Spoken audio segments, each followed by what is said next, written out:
उत्तर प्रदेश में 2022 का विधानसभा चुनाव होना है। विधानसभा चुनाव को देखते हुए बहुजन समाजवादी पार्टी लगातार जो है अपनी तैयारियों में जुटी हुई है। आज बहुजन समाजवादी पार्टी की जो है नेता पूर्व मुख्यमंत्री मायावती ने एक प्रेस कॉन्फ्रेंस किया, जिसमें उन्होंने भारतीय जनता पार्टी सरकार पर जमकर हमला बोला है। उन्होंने कहा है कि जिस तरीके से भारतीय जनता पार्टी दलित के साथ दुर्व्यवहार कर रही है, जिस तरीके से भारतीय जनता पार्टी में दलित और पिछड़े लगातार परेशान किए जा रहे हैं, भारतीय जनता पार्टी जातिगत जनगणना नहीं करवा रही है, भारतीय जनता पार्टी लगातार दलितों और पिछड़ों पर उत्पीड़न कर रही है। अगर उत्तर प्रदेश में 2022 के विधानसभा चुनाव में बहुजन समाजवादी पार्टी की सरकार बनती है तो बहुजन समाजवादी पार्टी बहुजन सुखाय बहुजन हिताय के जो पूर्व में उसके नारे रहे हैं उस पर काम करने का काम करेगी। बहुजन समाजवादी पार्टी लगातार जो है हर जाति हर वर्ग को लेकर चलने वाली पार्टी है। बहुजन समाजवादी पार्टी के राज में गुंडे माफियाओं की कोई जगह नहीं है। जहां उन्होंने भारतीय जनता पार्टी पर जमकर जो है निशाना साधा है। उन्होंने कहा है दर्जन भर भारतीय जनता पार्टी के ऐसे नेता हैं जिनके ऊपर तमाम जो है मामले दर्ज हैं। तो बहुजन समाजवादी पार्टी भी लगातार उत्तर प्रदेश की विधानसभा चुनाव को लेकर जो है प्रदेश की और प्रदेश की जनता के बीच में जा रही है और अपनी जो पूर्व में सुश्री मायावती ने जो काम किया था वो उनके नेता के माध्यम से जो है पूरे प्रदेश की जनता के बीच में बहुजन समाजवादी पार्टी पहुंचा रही है।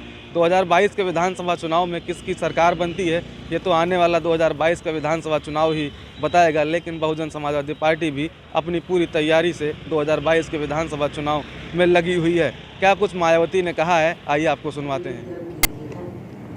जिनकी कृपा से ही संविधान में अनुच्छेद 340 के तहत इनको ये सुविधा देने के लिए तब फिर कमीशन बना। लेकिन इस मामले में अति दुख की बात ये भी रही है कि केंद्र में रही आज़ादी के बाद लंबे अरसे तक केंद्र में रही कांग्रेसी सरकार के समय में ही मंडल कमीशन की रिपोर्ट आने के बावजूद भी इस पार्टी की सरकार ने इसे लागू नहीं किया था, जिसे फिर बीएसपी ने ही अपने अथक प्रयासों से केंद्र में रही श्री वीपी सिंह की सरकार से लागू करवाया था। और तब फिर जाकर देश में ओबीसी वर्गों के लोगों को दलितों व आदिवासियों की तरह इन्हें भी काफ़ी कुछ ये आरक्षण की सुविधा मिली है, जिससे अब केंद्र व राज्यों की भी जातिवादी सरकारें इनके आरक्षण को आए दिन नए नए नियम व कानून आदि बना के तथा कोर्ट कचहरी आदि का भी सहारा लेकर प्रभावहीन बनाने में लगी है।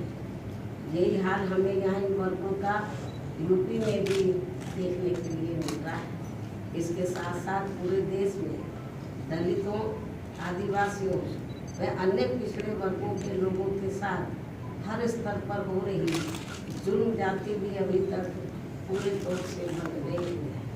इसके अलावा ओबीसी समाज की केंद्र की सरकार से जो इनकी अलग से जातिगत जनगणना कराने की मांग चल रही है, जिससे बीएसपी पूरे तौर से सहमत है, उसे भी अब केंद्र सरकार द्वारा जातिवादी मानसिकता के तहत चलकर नज़रअंदाज किया जा रहा है। इसी प्रकार यूपी में वर्तमान में चल रही भाजपा सरकार ने हमें धार्मिक अल्पसंख्यक समाज में से खासकर मुस्लिम समाज के लोग भी हर मामले में व हर स्तर पर काफ़ी ज़्यादा दुखी नजर आते हैं। इस सरकार में अब इनकी तरक्की होनी भी लगभग बंद सी हो गई। ज़्यादातर फर्जी मुकदमों में फंसा के इनका काफ़ी उत्पीड़न भी किया जा रहा है। साथ ही नए नए नियमों व कानूनों के तहत इनमें दहशत भी काफ़ी पैदा की जा रही है, जो ये सब मेरी सरकार में कतई भी नहीं हुआ है। ये बात भी सर्वविदित है। लेकिन इससे बीजेपी का संदेश दे दिया था। आज तो केवल ओबीसी समाज और धार्मिक अल्पसंख्यक समाज में से मुस्लिम समाज और जाट समाज के जो वरिष्ठ लोग हैं, जिनको विशेष जिम्मेदारी सौंपी गई है, उनकी मीटिंग बुलाई गई।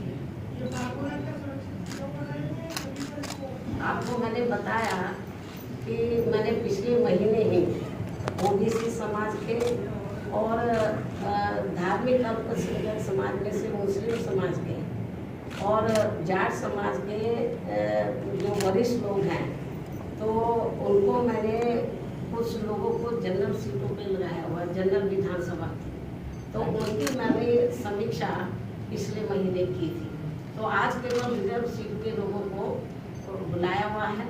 तो ये कोई ज़रूरी नहीं है कि हर बैठक पे मैं ये बंधुओं को बुलाऊं, लेकिन बीच बीच में आप लोग थोड़ा नाराज़गी महसूस करते हैं कि झंडी की कर देती है, प्रेस नोट जारी कर देती है, हमें नहीं बुलाती हैं, तो इसलिए आप लोगों को बीच बीच में ये आज फिर बुलाया गया। क्या बहुजन समाज पार्टी किसी दल से गठबंधन करने जा रही है, अकेले लड़ेंगे आप? इस बात का जवाब मैं एक बार नहीं कई बार दे चुकी हूँ, और मेरे ख्याल जब मैं इस बात का जवाब देती हूँ लगता आप सोते रहते हैं। मैं कई बार कह चुकी हूँ, आज फिर इस बात को दोहराना चाहती हूँ कि बहुजन समाज पार्टी अकेले अपने बलबूते पर ही उत्तर प्रदेश की 403 विधानसभा की सीटें हैं, सभी सीटों पर अपनी पूरी और दमदारी के साथ चुनाव लड़ेगी। और हमें पूरा भरोसा है कि हमारी पार्टी सन 2007 की तरह फिर से पूर्ण बहुमत के आधार पर सत्ता में आएगी।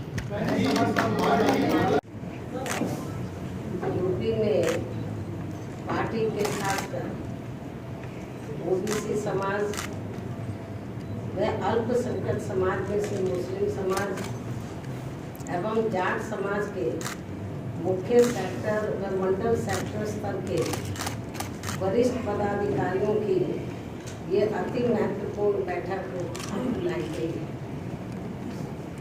जिनको प्रदेश की केवल सुरक्षित विधानसभा की सीटों पर अपने अपने समाज को बीएसपी में जोड़ने की विशेष जिम्मेवारी सौंपी गई। इनके साथ साथ प्रदेश की सामान्य विधानसभा की सीटों पर भी अलग से इन वर्गों के अन्य लोगों को भी लगाया हुआ है, जिनकी मैं पिछले महीने समीक्षा कर चुकी हूँ। लेकिन आज ऐसी विधानसभा की सीटों पर लगे जिन पदाधिकारियों को बुलाया गया है, ये सभी पदाधिकारी पिछले कई महीनों से अपने अपने क्षेत्र में इस कार्य में पूरे जी जान से लगे हैं। और आज मेरे खुद के द्वारा इनके कार्यों की गहन समीक्षा करने के लिए ही इन्हें प्रदेश कार्यालय लखनऊ में बुलाया गया है।